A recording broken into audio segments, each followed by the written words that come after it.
And is my audio coming through? Audio is good, and then you have your you're not on presenter view, you're on the notes version. Yep, I'm good with that because I'm going to make some changes as I go through. Okay, good. Thank you. All right. All right. David, should I go ahead and get started? I think we're all good. Thank you very much. All right.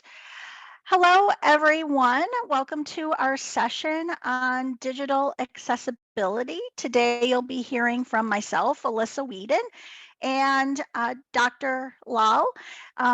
So first, let me give you a visual description of myself. I am a Caucasian woman in my late 40s. I have dark brown wavy hair, and I wear prescription eyeglasses that are brown, and I have hazel colored eyes. Aside from my visual description, I am an associate professor at Rochester Institute of Technology, which is located in Rochester, New York. Uh, RIT is home to approximately 16,000 undergraduate students and approximately 3,000 graduate students. We're also the home of the National Technical Institute for the Deaf. And so accessibility at RIT is very, very important. Within RIT, one of the colleges is the Golisano College of Computing and Information Sciences, within which I'm a faculty member. The College of Computing offers approximately, or not approximately, it offers 8 Bachelor of Science degree programs and 9 Master of Science degree programs and 1 PhD program. Within the College of Computing is the School of Information, which I'm a member of. We house approximately 420 undergraduate students across 3 degree programs, including computing and information technology, human-centered computing, and web and mobile computing. We also have 4 Master of Science degree programs in health informatics, human-computer interaction, information technology and analytics, and we have about 300 graduate students. We also have one of our master's degrees in data science.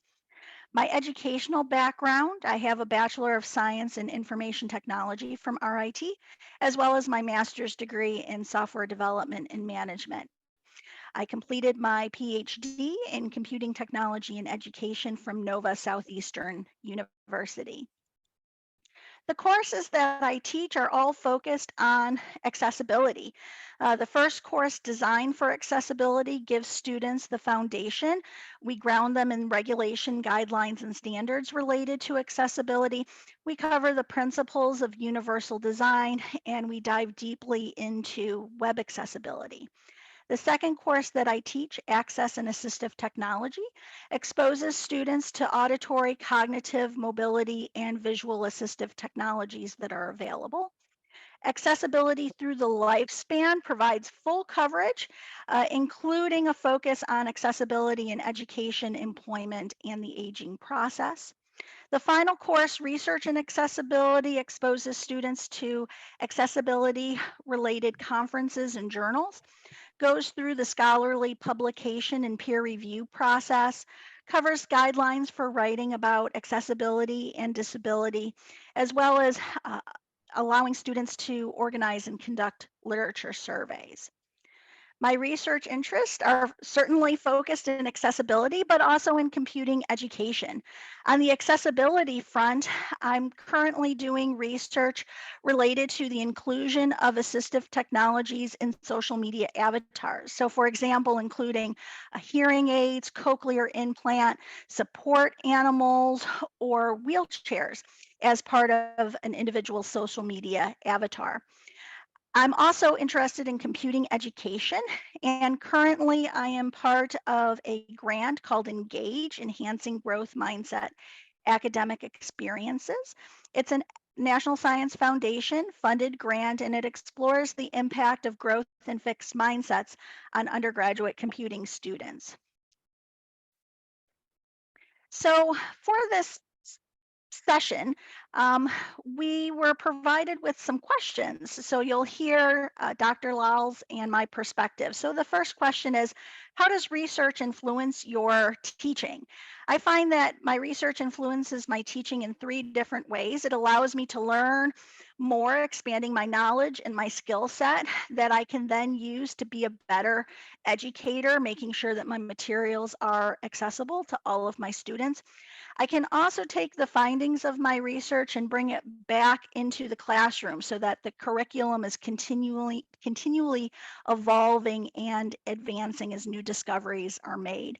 And also I get the opportunity to involve students in my research to allow them to actually go through the research process.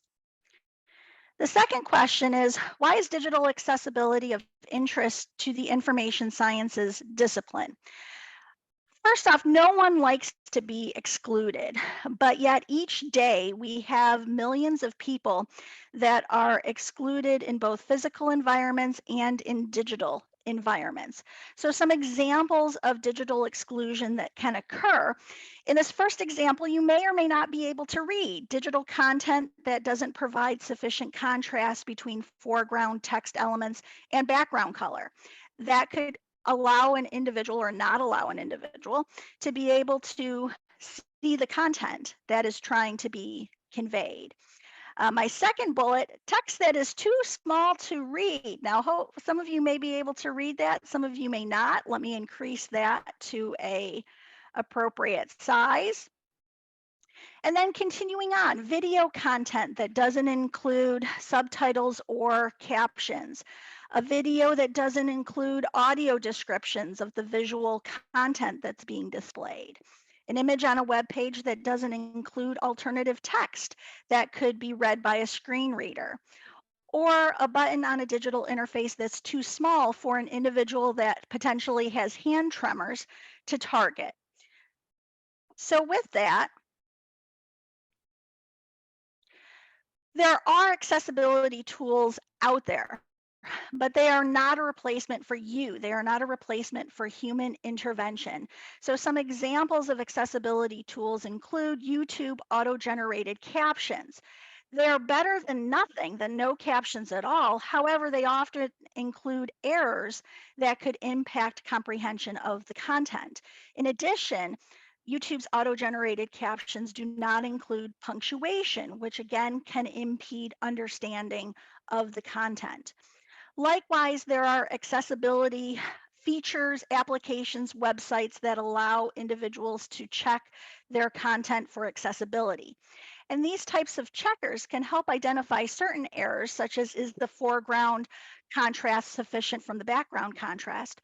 But it doesn't cover checking whether or not alternative text is appropriate. It can check, does it exist? But it can't check, is it actually sufficient alternative text for the image? So therefore, we need you. We need professionals educated in digital accessibility barriers and solutions so that we can have digital content that is accessible to everyone with no one being excluded. So some sample careers in this area include a UX UI designer developer, usability specialist, mobile app designer, or a user experience researcher. And with that, I'm going to turn the floor over to Dr. Lal. Dr. Lal, take it away. Yes, thank you, Ellssa. Could you switch on to presentation mode?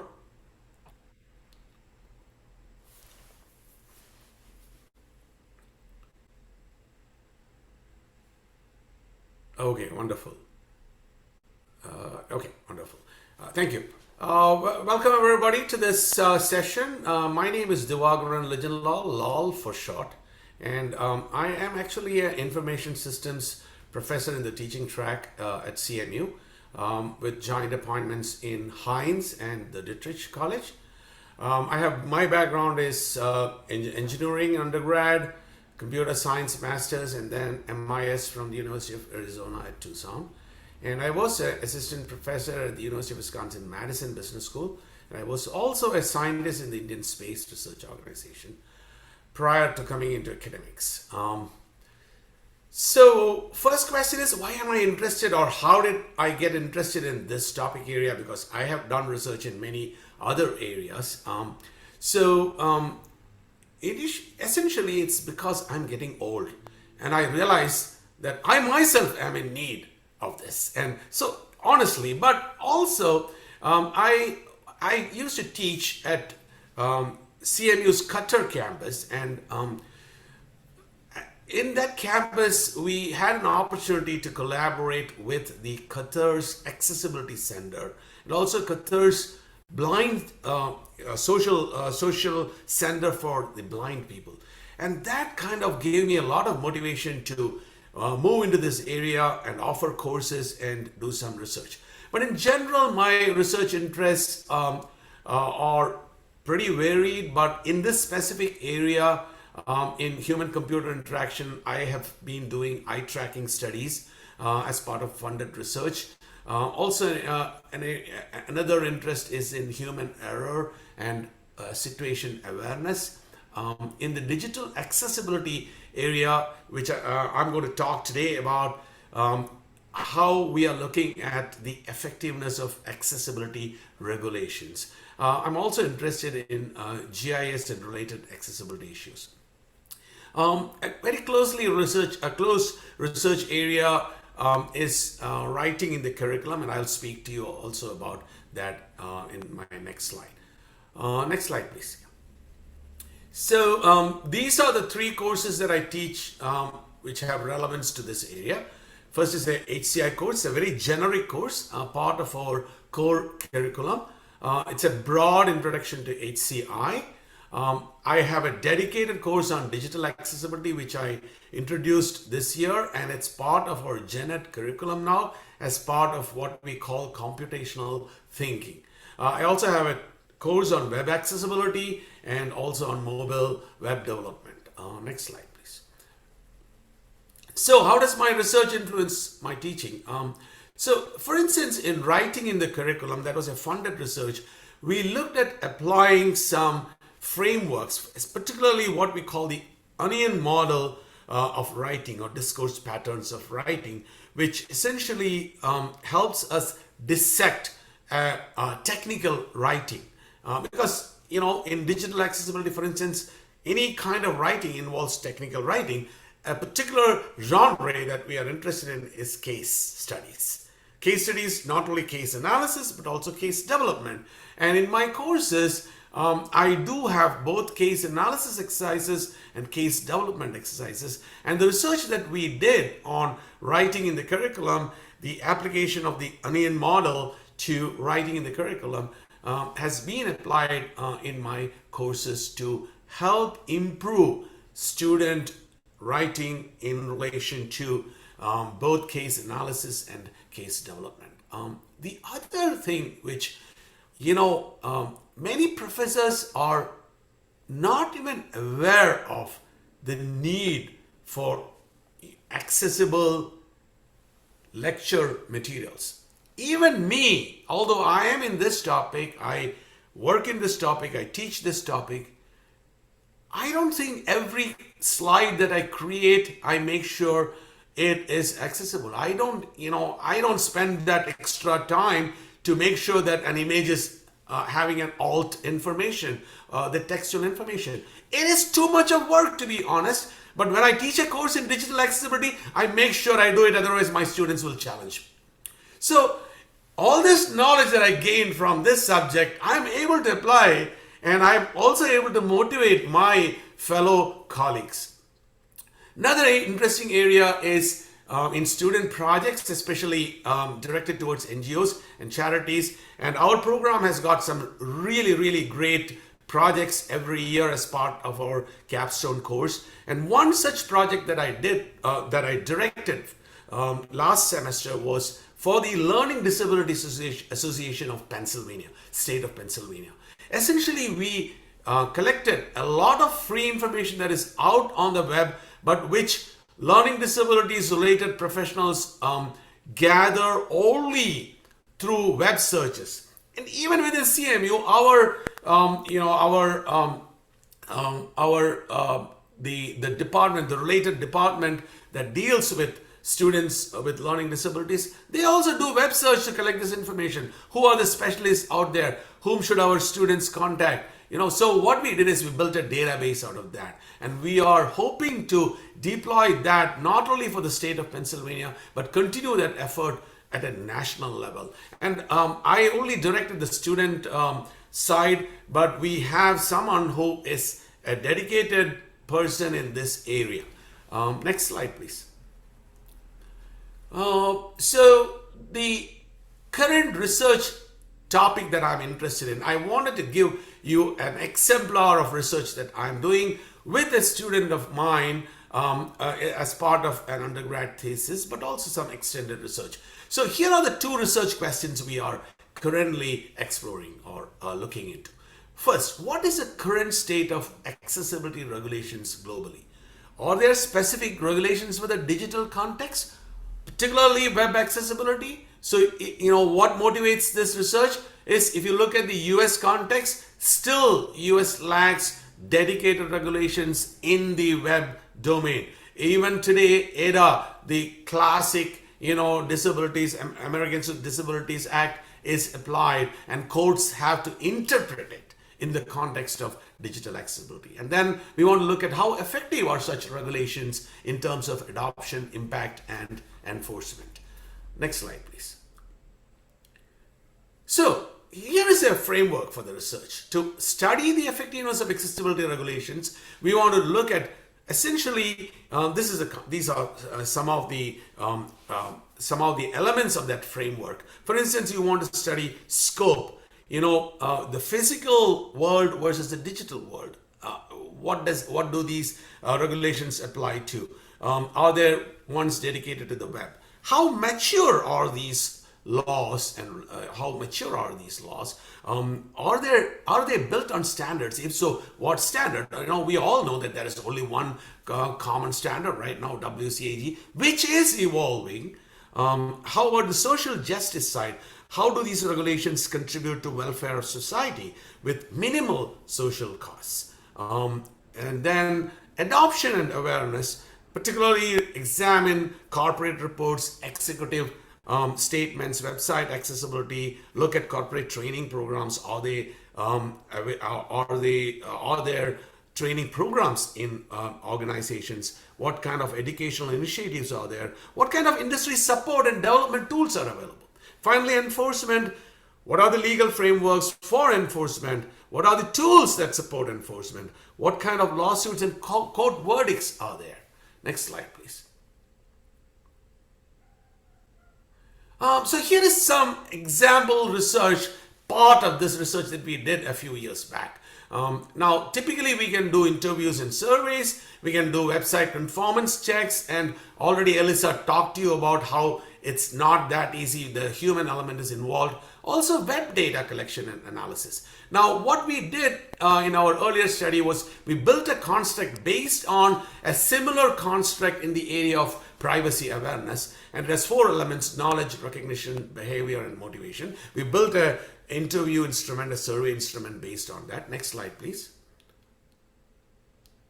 And we also audited a sample of websites in 6 different areas, and we analyzed the data. We conducted interviews with key stakeholders, including CIOs and IT managers. Next slide, please. And here is an example of the results that we had. You can see from that spider chart that, across these 6 categories of websites that we sampled and we analyzed, we can see there was considerable work needed to ensure conformance. And also the CIOs, although they were aware of the need for standards, they were not aware of any local standards, and also essentially cost and design constraints were inhibiting they're ensuring that their websites were accessible. Last slide, please. So why is this of interest to the IS discipline? Digital divide, and specifically what we want to talk is not about whether people have access to technology, but whether the content that we create is accessible, whether they can consume that content. And to name one case of this is, recently when the first COVID vaccination exercise started, blind people could not fill in the forms. Look at that. That is a case of digital inequality or, lack of digital equity. So how do we bring everyone in? And also already Ellssa spoke a little bit about that. There is a need for further regulatory initiatives and primarily accessibility through education. And that's where we all can contribute. So I have run out of time. Thank you very much. We will get into questions.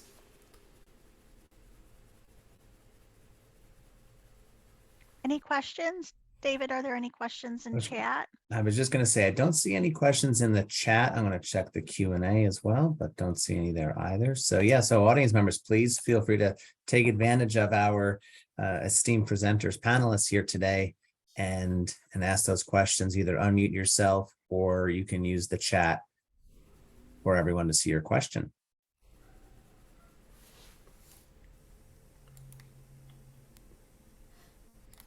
And then I'm not sure if you have a way to share or post your email addresses for follow-up questions, or otherwise I can share mine as well in the chat. Let me go up to the first slide, includes our email addresses. There they are. Thank you.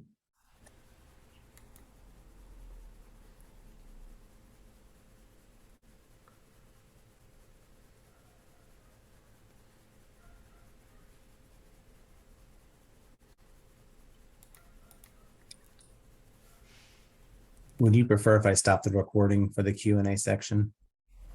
That's up to you. We're also over, so I'm not sure if people need to get to another session or not. All right, well then I'm going to allow us to close then. Please do take advantage of both of our panelists and their expertise. If you have follow-up questions, please do take note of their email addresses. And thank you again to both of you for taking time out of your busy schedules to present today and to provide your insight and expertise for our audience members. Thank you, everyone. Thank you. Have a great rest of your day.